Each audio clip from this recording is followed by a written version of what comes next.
In this episode, my featured coder interview goes bust. I usually have a set format when interviewing coders, but today's interviewee breaks the mold. Everything is different about him, in a good way. He leads with heart first. Ashton Palmer is a true artist with a deep love of powder coating and a passion for myth-busting the trade.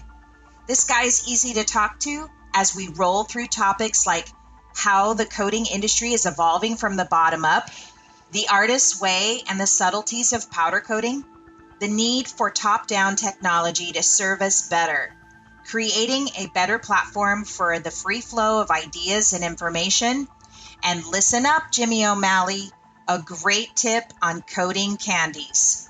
Will I ever get to his story? Find out. Get ready to level up your powder coater game.